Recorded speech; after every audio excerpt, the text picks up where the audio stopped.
Welcome back to the Abridged Yanzhou campaign. Last time we were doing some major attacks against what remains of the Liu clan, killing both Zhang Fei and Guandu in our siege assaults, so now they're on the back foot. However, after this, we attracted the attention of Qingzhou, the green faction to the north, and now in particular Hao Meng is in trouble after 2 stacks of enemy troops go after him. There's no retreat here, so I form up in a basic formation and wait to see what happens.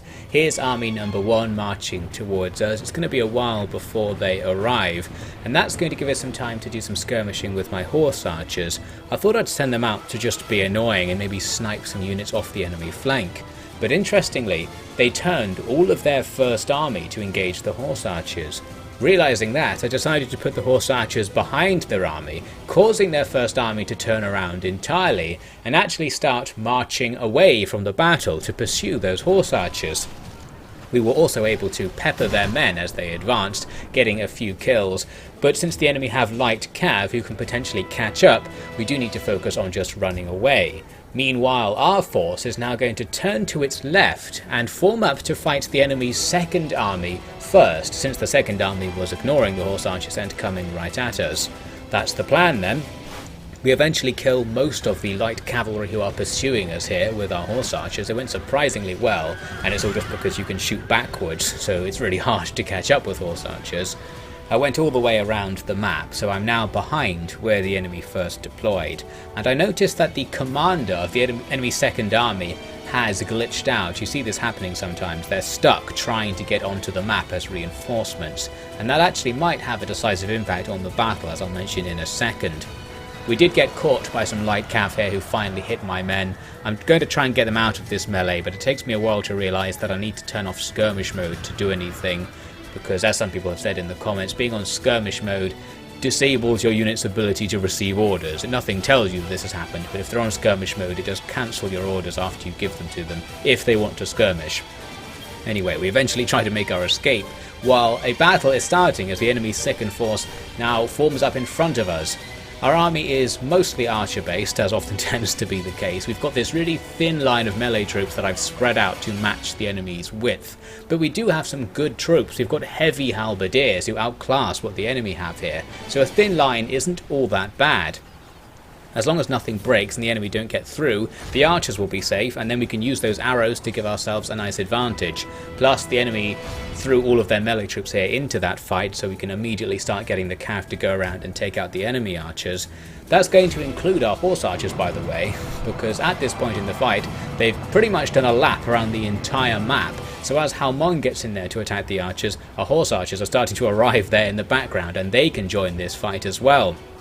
At the same time, the melee went surprisingly well, and this is where I think that glitched captain comes into things. I believe it was treating the second army as if it had no leader or had already lost its leader, because its units routed at really high strength and then we just slaughtered them as they went. So things went great, and this first battle has been won. It's the easier of the 2 battles on offer, but since the enemy's first army is still wandering around, at least this has happened completely in isolation. That's the last of their units routing there, not even getting into the melee, and that's that. Now we spend some time slaughtering them, but we need to form up quickly before the first army arrives. We make our formation. This time our melee component is even weaker because we took losses just now. Some heavy cavalry come up on our left, and I fail to catch them on my halberdiers here. Lots of them get through to the archers. I'm going to throw these yellow turbans into battle against them as a sacrifice just to hold them in place while the heavy halberdiers try and get them from behind. I'm also sending out the horse archers again, but the enemy weren't distracted by them anymore. They've got focus. Now they're actually going to come and fight us, and the horse archers will just have to sit in the corner. I think the AI smells they don't have any ammunition left, so it stops paying any attention to them or something.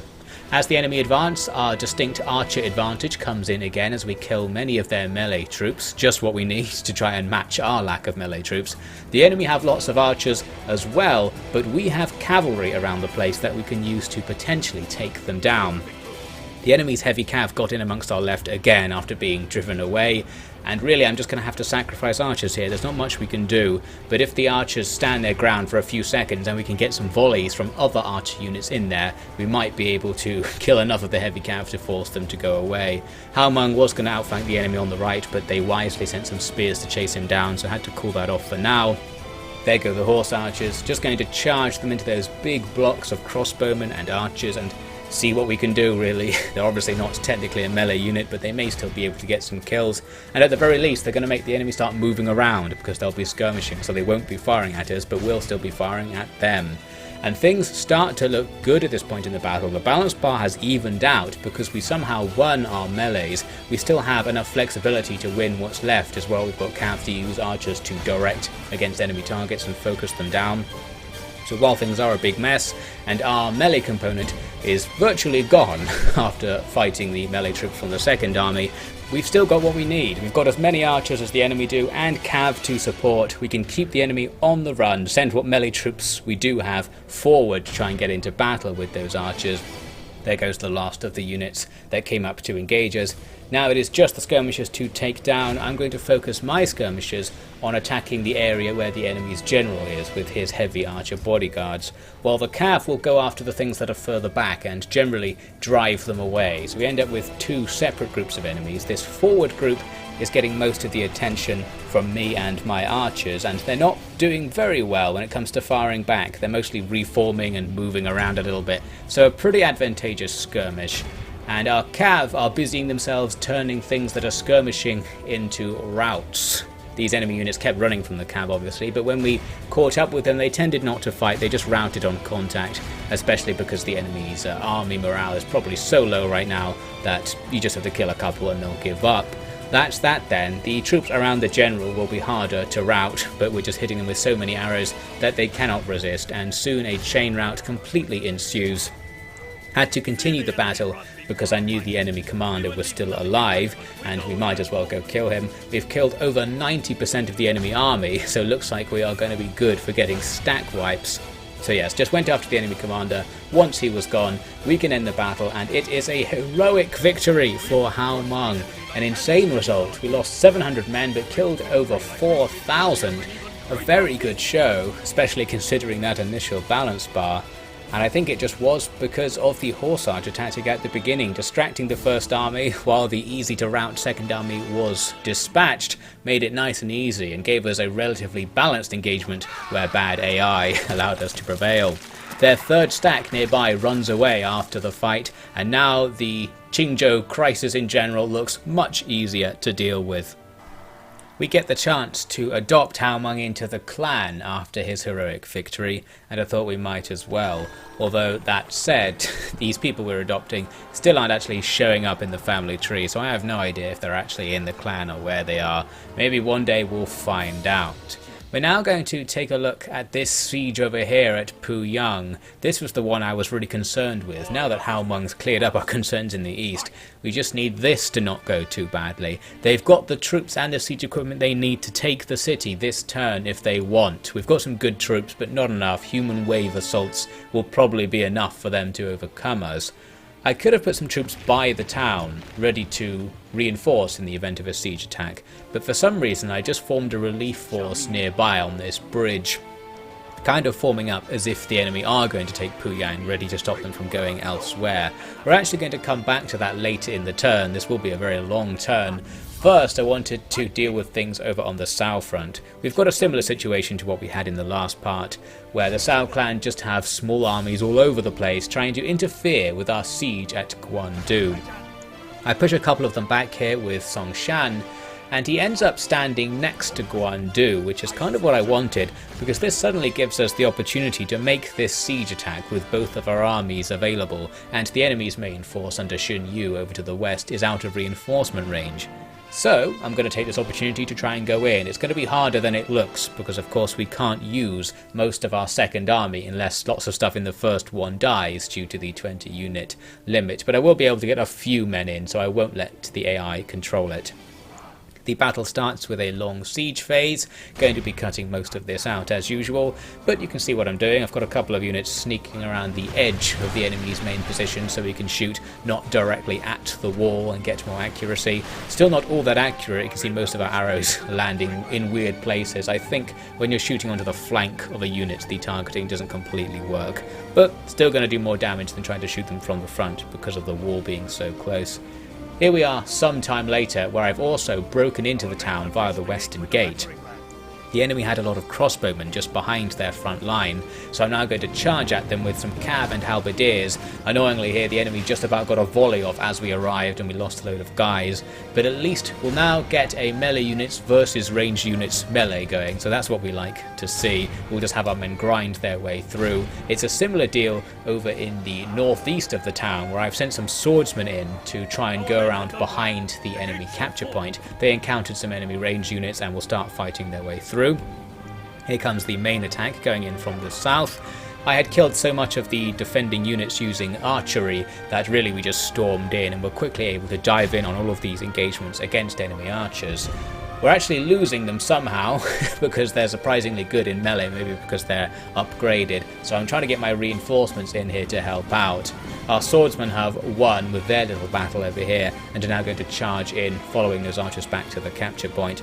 You might wonder, by the way, why I didn't wait for my reinforcements to arrive before attacking, and the reason is because it takes a long time in real life to get this footage for the videos, and that's actually one of the main struggles making the series, so I tend to do things in the fastest way possible, even if that means making it more difficult. I think it's more fun that way anyway.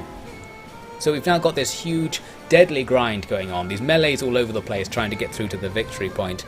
I thought they would all be fine, but not really, especially here where our swordsmen were dealing with enemy light cavalry.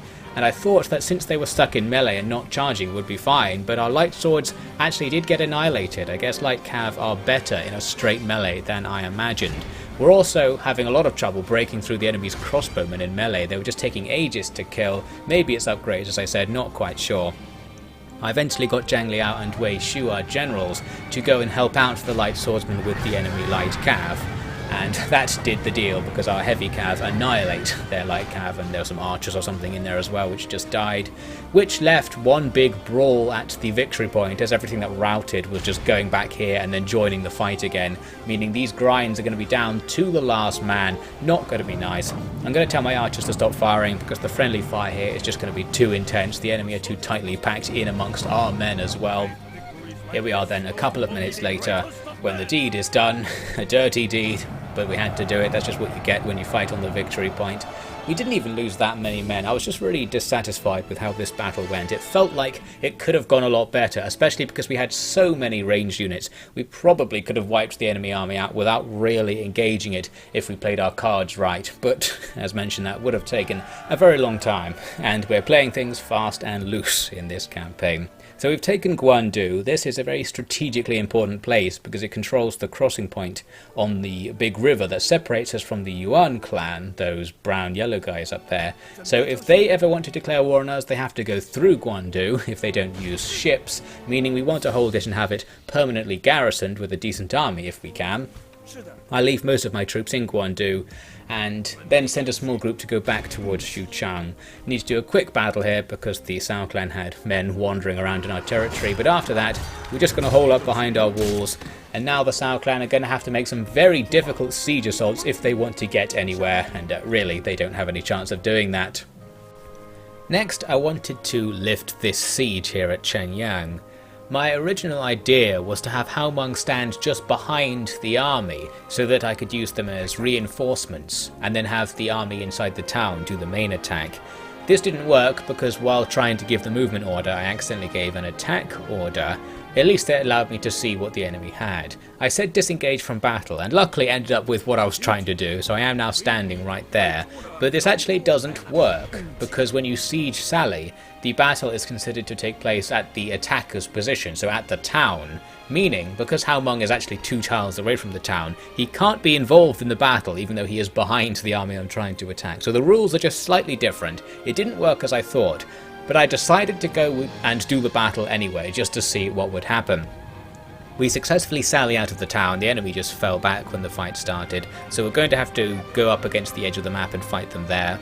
On the way, we captured all of the rams they had built, so I'm getting these yellow turbans to work on bringing them down. You can very slowly attack them and kill them. Doesn't seem to be especially effective, but it does work in the end. So at least if we retreat, the rams are gone now.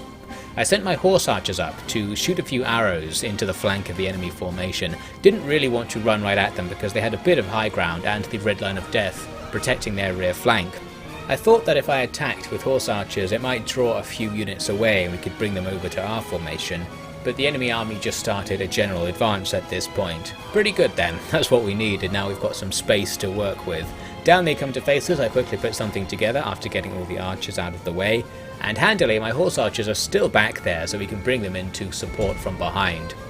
We can also start enveloping the enemy with our regular cav, and because the enemy are just a big mess right now, they're not really posing much of a threat and we're just standing here shooting them with arrows. They do finally send some cav into our lines, but I've got my spearmen up front so it's not an enormous deal.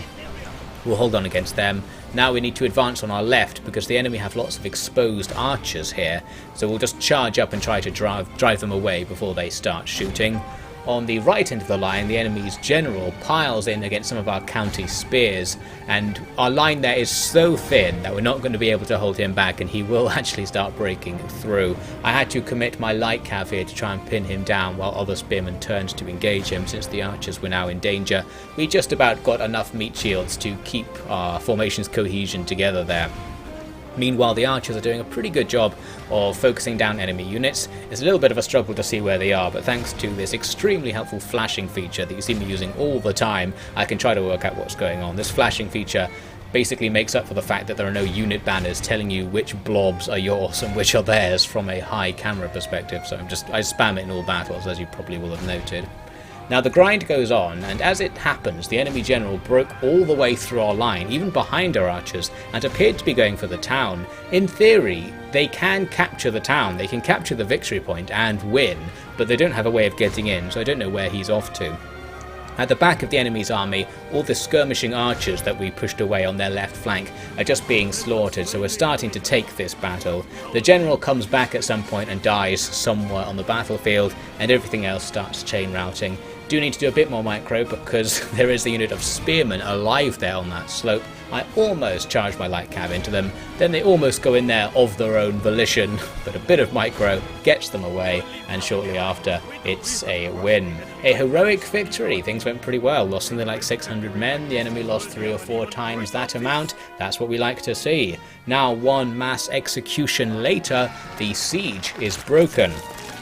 Altogether then, between these two battles we've seen in this province, our defensive strategy has just been thrown out the window. We don't need it anymore. I thought we might have to give ground to the Qingzhou invasion, but no, we've taken down the invading forces, and we even have the local advantage. I put an army together by combining units and trying to make something that looks somewhat respectable, and immediately we can actually go on the offensive now. There are 2 small groups sitting near this bridge, and I thought, well, let's just attack.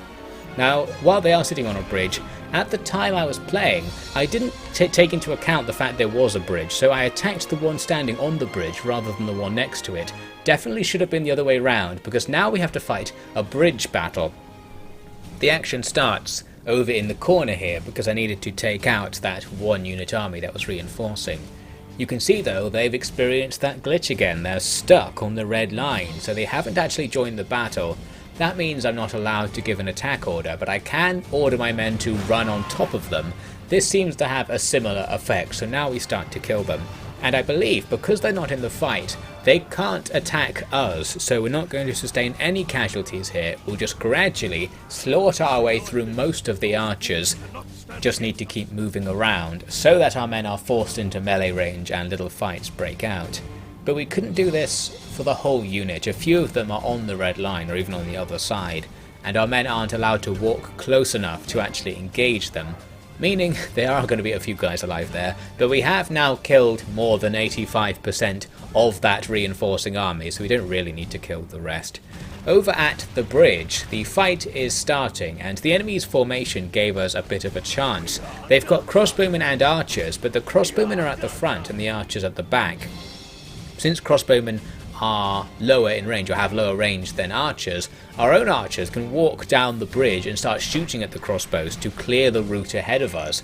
We'll just leave them to it. Meanwhile, my swords went over to take a look at this situation. I thought because they're a smaller unit, like man to man, they'll be able to get closer to the red line and maybe kill a few more of those archers, but it didn't work out like that. Back over at the bridge, after a while, the enemy started charging across the bridge themselves towards us. That's perfect, now they're all bunched up on the bridge and we can hit them with arrows and crossbow bolts, inflicting big damage. It will mean they can attack us since their archers and crossbows will come into range, so we do start to take losses, but surely in this skirmish we're going to get the better of it.